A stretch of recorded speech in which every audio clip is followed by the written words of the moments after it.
you always hear this concept of like, man, he wasn't with me when I was in the trenches. He wasn't with me back then, and now he's trying to be all cool with me when I'm successful. And uh, or like, man, this guy only hits me up when I need something.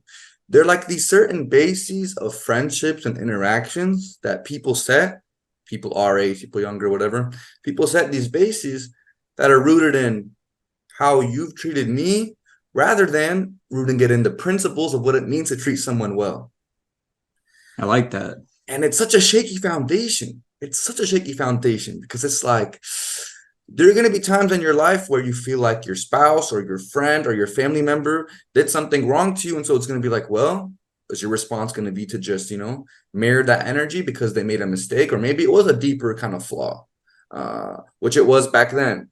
Prophet ﷺ, right? Those weren't just mistakes. People were willfully trying to hurt him, ﷺ, and so on and so forth. Yet he ﷺ found a way to, elevate above all of them. And so obviously we can never be that perfect, right? But I mean, there's still, I feel like, smaller ways that we can, root our actions and how we treat others in a way that, is just rooted in the value and principle.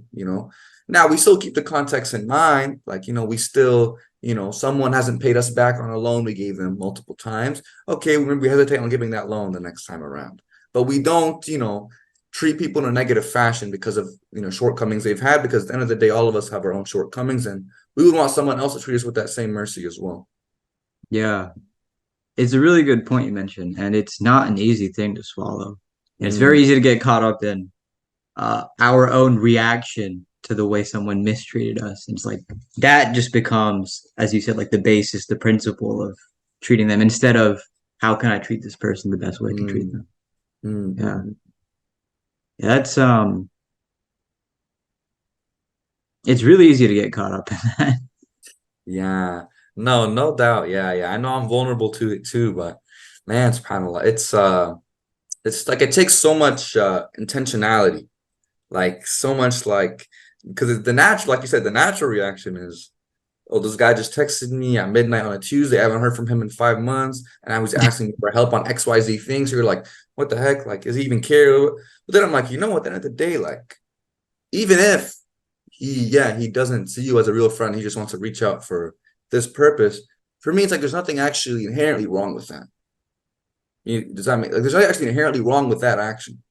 Why do you say that? I'm curious. Like if you could dissect it a little more. hmm Uh, because to me, it's one of those things where it's like we are creating a meaning out of something that isn't there, right?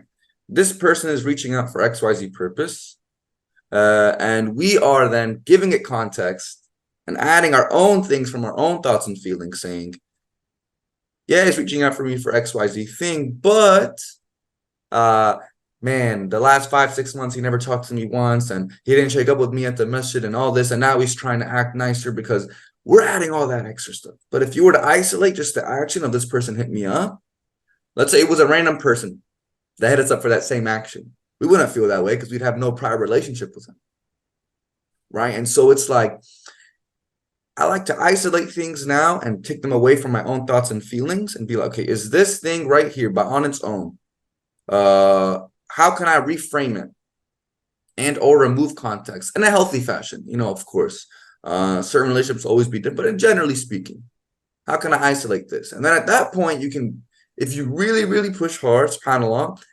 and I'm trying to strive for this on my own, and it's really hard to get to, but like if I can take this hit up and be like, oh man, subhanAllah, this person has to hit me up, okay, whatever. This is a chance for me to help. This is a chance for me to seek reward right now. So I'm gonna take him up on this offer and see what I can do. Yeah, I love that you said that. It reminded me of something. One time, me and a couple guys, we were on a road trip to Austin for this Mm, MSA thing.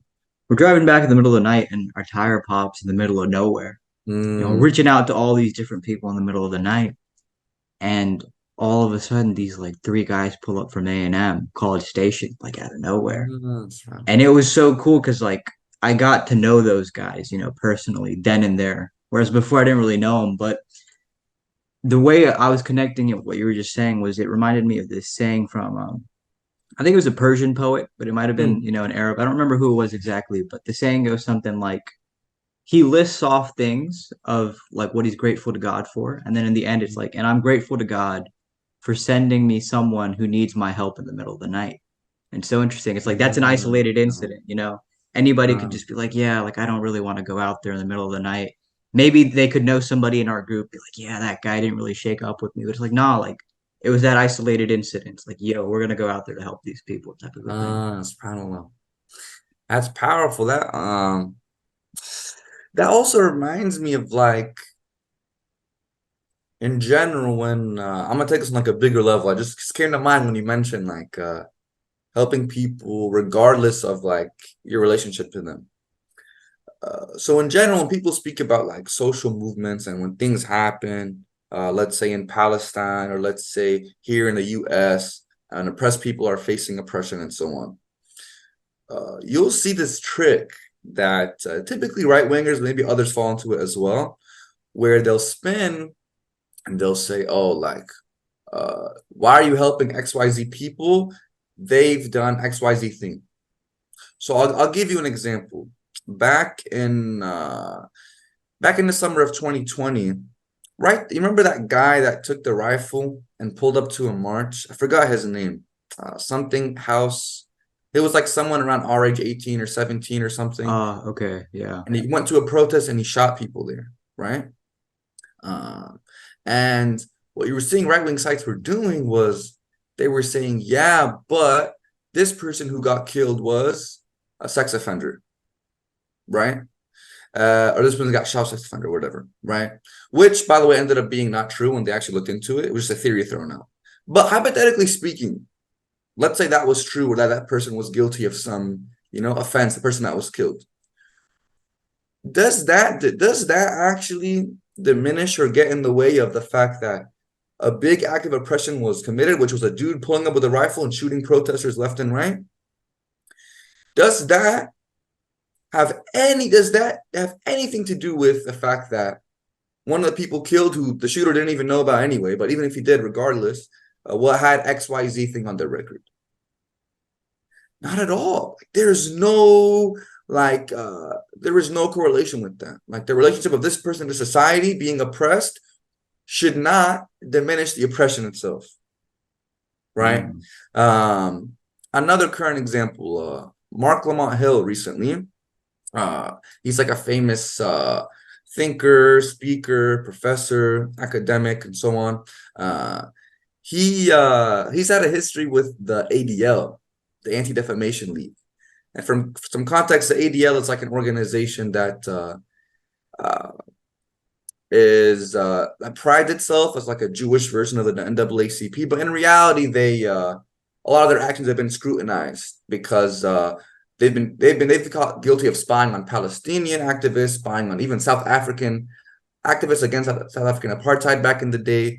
The ADL's also like been on these shady like trainings with police, and so the ADL doesn't have a good history.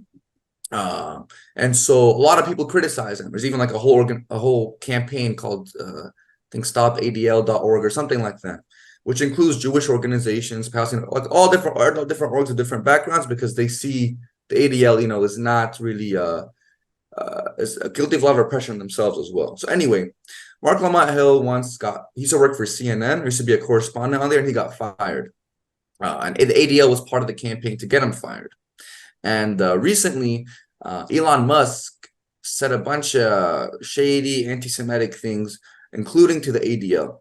And so Mark Lamont Hill was on Twitter defending, not defending, but saying like, yo, Elon Musk's comments are anti-Semitic, coming against the ADL. He shouldn't have said these things, or whatever. And people were trying to twist or respond and say, why are you defending the ADL? Didn't they fire you? Right? Or to get you fired. And Mark Lamont Hill said, well, the fact that the ADL helped, or has a bad history against me, right? And the fact that I also currently don't stand for a lot of the ADL's principles does not mean that I don't call out the anti-Semitic remarks made by Elon Musk, even if it was against the ADL, because the oppression in that context is what it is.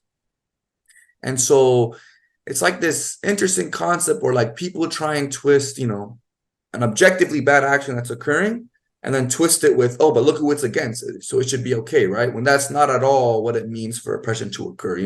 We don't go and say, yeah, but this guy in Palestine, who the soldier shot at, did XYZ bad thing in his life. It's like, no, that's not how that works at all. You gotta be able to isolate and take things away from relationships, like those guys from A&M. They could have beefed with you guys in the past, but no, they stopped by, they helped y'all out. Regardless, did they ask you, hey, what are the sins you've committed in your life? Are you a good person? This, that, that. Do you eat your breakfast on time every day? None of that. None of that. They just went out. They helped fix, I think you said, your tires, and then that was it. That was the kind of extent, because they saw an action, they saw an opportunity for reward, they went for it, and that was that. No context needed. Yeah, this is a very, very interesting thing that you mentioned. Just for that A&M story, Mm, we weren't able to fix the tire. But what those guys did was they loaded us up in their cars. They took us home with them to College Station, so it's amazing. But what you're saying there, yeah, it's a very good point, man. And it's something I'm gonna have to think about, really, because I've been thinking about it lately in the sense that, certain people, because I've mentioned to you this once, where it's like kindness, it's a great thing ideally to give mhm, out to everyone and stuff, but sometimes you have to be calculated because you don't want to be taken advantage of. And mm, I like what you're saying because it's making me think about this a little more, like, you know, I guess it's not about the reaction necessarily. It's just what can you do? What's the good you can do in that moment? mm, mm, Yeah. mm. It's definitely something to think about. I think it's a cool perspective you bring to the table here. Yeah, no, it's heavy. It's not easy to deal with. That's for sure. Yeah, yeah.